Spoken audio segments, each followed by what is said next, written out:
بسم الله الرحمن الرحيم waxaan salaamayaa marka ugu horeyso una hambalyeynaa dhammaan ka soo qayb galayaasha xafladda insha Allah salaantayda waxaan ku qaadan doonaa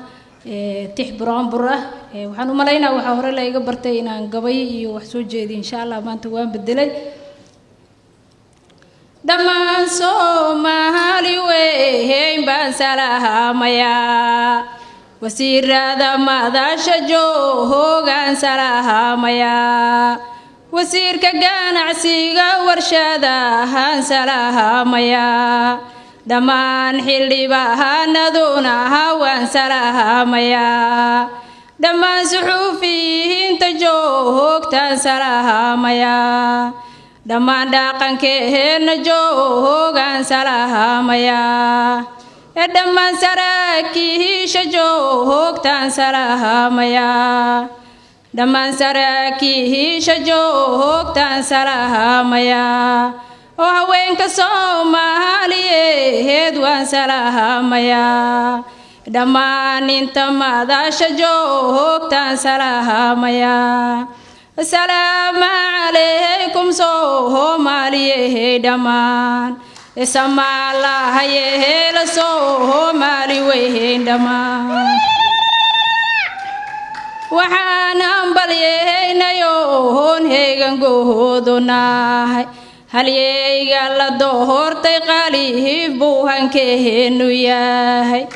halyeyga la doortay qaliif buu hankeenu yahay hormuudka Soomaali weeyo aan hagar lahayn halyeeyo Hirshabeelle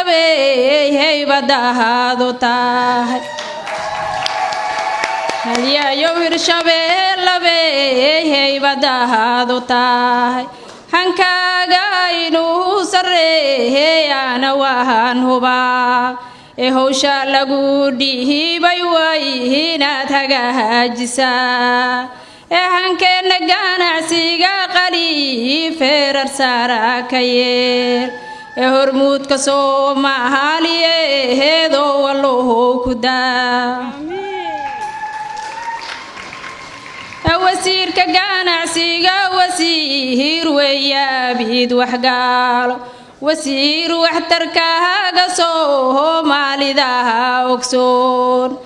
wasiir waxgalahatoon waabashada aqoon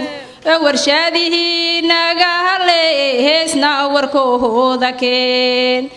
wacadkaad qaaday way inaad wanaajisaa wacadkaad qaaday way inaad wanaajisaa wacadkaad qaaday way inaad wanaajisaa waynaan ku tuugay waliga wanaagsano ummadda Soomaaliyeed bay u mantahay adoo kala beeyin badahan eegayeen qaliif ifka intaad joogto adeeg dalkaaga bid midkii loo ahayaa bihidkii ahaa qaliif ummadda Soomaaliyeed ay ku baxdaa axdigaad qaaday way inaad hagaajisaa axdigaad qaaday way inaad wanaajisaa